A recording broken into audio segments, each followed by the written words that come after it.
আমার আজকের recipe chicken curry, তবে একটু নতুনভাবে।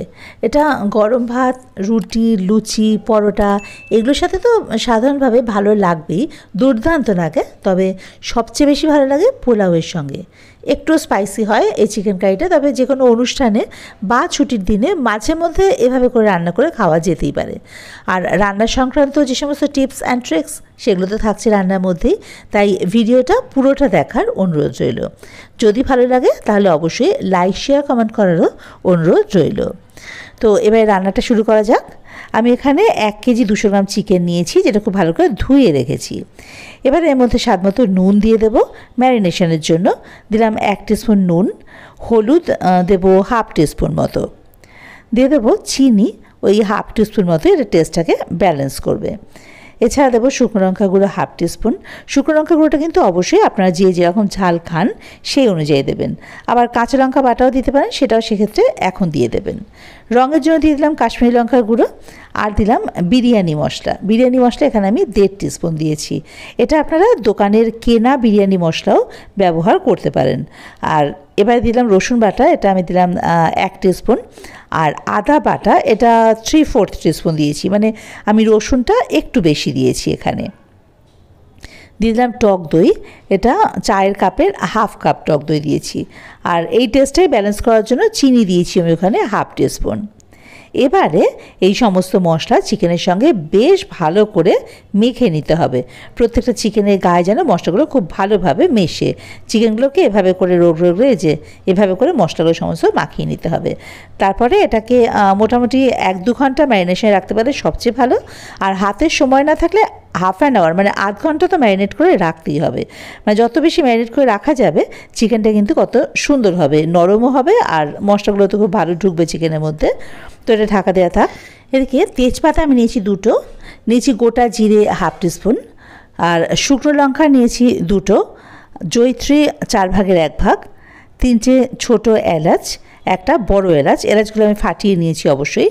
নিয়েছি 4টে লবঙ্গ আর 4টে ছোটো স্টিক দারচিনির। তো এবার রান্না শুরু করতে হবে। তার জন্য ওখানে কড়াই বসিয়ে তাতে সাদা তেল দিয়ে দিলাম ওই চায়ের কাপের 1 কাপ।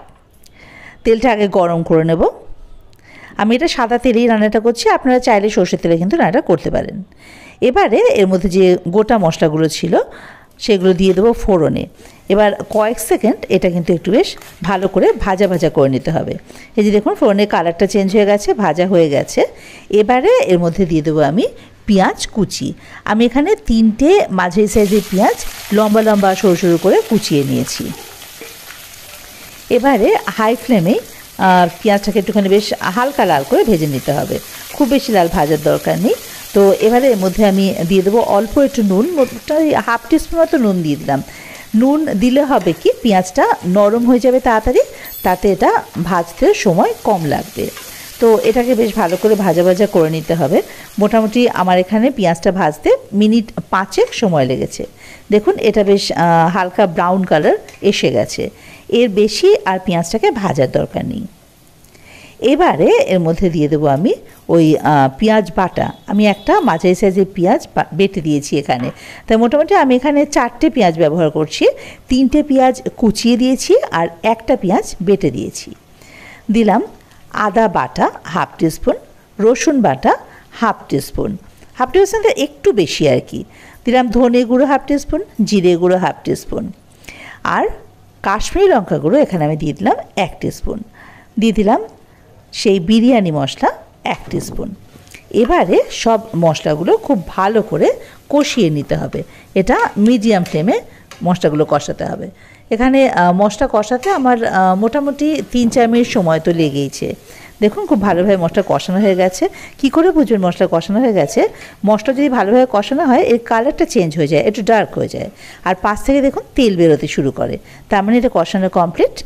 এবারে ওই ম্যারিনেট করা চিকেনগুলো এর মধ্যে দিয়ে দেবো, মানে চিকেনের টুকরোগুলো। এবার হাই ফ্লেমে মিনিট 2 এটা কিন্তু ভালোভাবে মিশিয়ে নিতে হবে। যে বাটির মধ্যে চিকেনটা ম্যারিনেট করা ছিল, যেহেতু সেই বাটির মধ্যে মশলা অনেকটাই লেগেছিল, তাই বাটিয়ে ধুয়ে অল্প একটু জলও কিন্তু দিয়ে দিলাম এর মধ্যে। খুব ভালো করে চিকেনটা একটু এই মশলার সঙ্গে খুব ভালোভাবে কষিয়ে নিতে হবে। ওই যে বললাম মিনিট 2।